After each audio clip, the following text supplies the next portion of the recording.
Today, I'll walk you through how to apply for a visitor's visa or a tourist visa for New Zealand.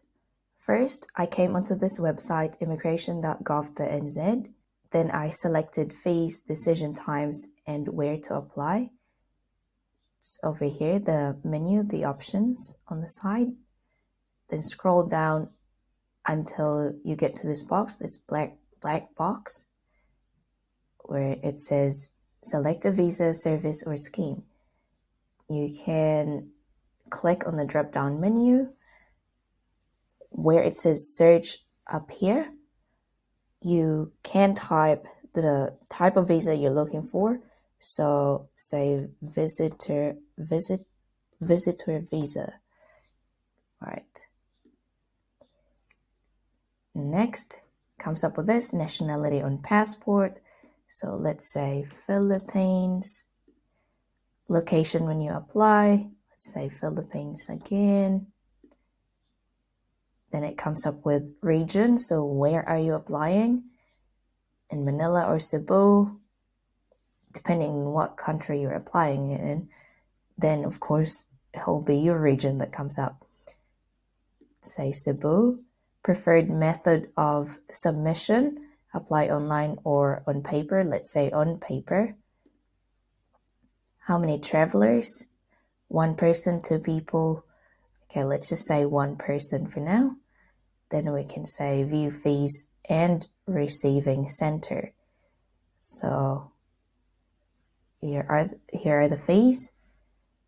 They're displayed in Philippine pesos. Shows you the application cost, receiving center fees, courier fee, the processing time, the receiving center details. Okay. Payment methods by post, in person, say in person, cash, credit card, bank transfer, all this. Now, next you might be asking, so then how can we apply?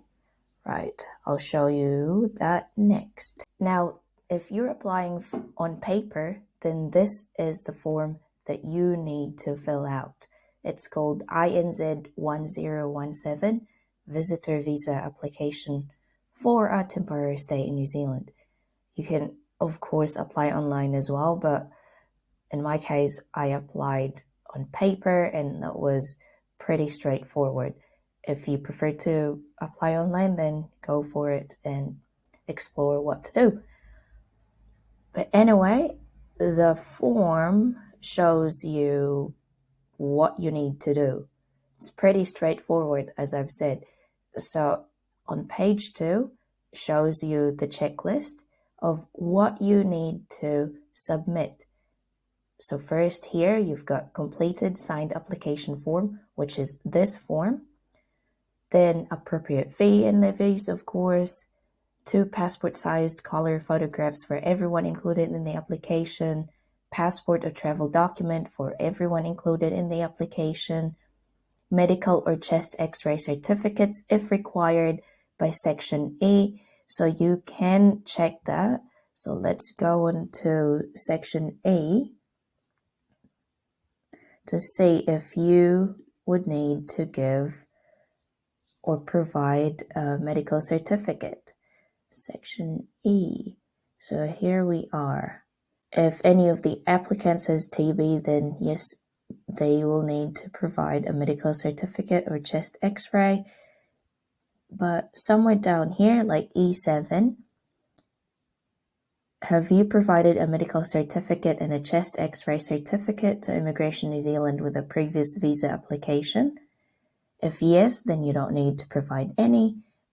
No, then you may have to provide a medical certificate. That is if, okay, go to E9. So over here, will you be in New Zealand for more than 6 months in total? If yes, then you may have to provide a general medical certificate or chest x-ray certificate. However, if you're staying in New Zealand for less than 6 months, you don't have to provide any of that. Next requirement is evidence of financial support consisting of if somebody is sponsoring you, a completed sponsorship form for temporary entry, I'll walk you through that too. It's called INZ 1025. Or evidence showing you have sufficient funds in your name to support yourself. Next is evidence that you have the means to leave New Zealand, consisting of a completed sponsorship form for temporary entry, pre-purchase travel out of New Zealand, or evidence showing you have sufficient funds in your name to purchase travel out of New Zealand. But of course, if somebody is sponsoring you, then you don't have to worry too much about these two here. If your partner and or dependent children are included in this application, you will have to provide evidence of your relationship with your partner and or evidence that you are the parent or legal guardian of the children included in this application. Okay, and I'll leave you to read the rest because otherwise it will take forever. So the application form looks like this. You've got different sections. Section A, and A has numbers to A up to 9. It's pretty straightforward. Just read carefully and fill it out. They're asking you to fill it out in capital letters and just provide what is needed, really. Okay, right. So again, this form is called INZ 1017. Now I'll walk you through the sponsorship form. This is what the sponsorship form for temporary entry looks like, INZ 1025.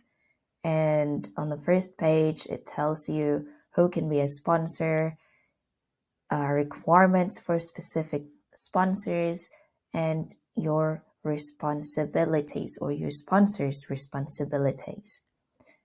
On the second page, it tells you what sort of evidence you must provide. And then the third page, this is where you fill out the form. And please write clearly using capital letters. So who's the applicant? Details of the applicants you are sponsoring.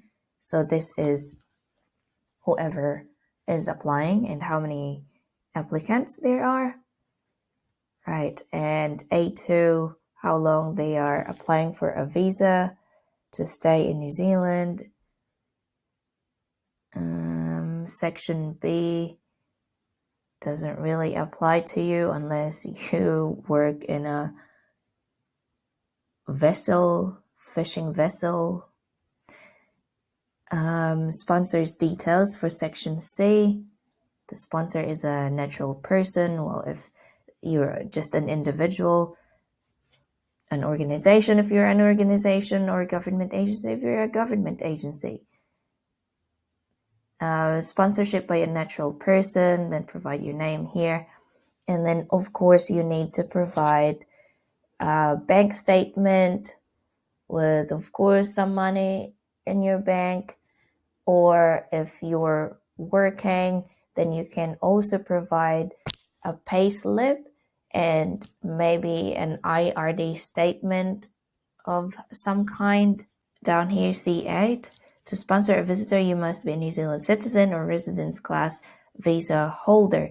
So, of course, to sponsor, you have to be in New Zealand and you have to be either of those, either a New Zealand citizen or a resident in New Zealand. So there you are. It's pretty straightforward. If you have any questions that I might be able to answer, feel free to pop it in the comment section. I can hardly attend to private messages, so it's better that you pop it on the comment section so I can check it pretty promptly.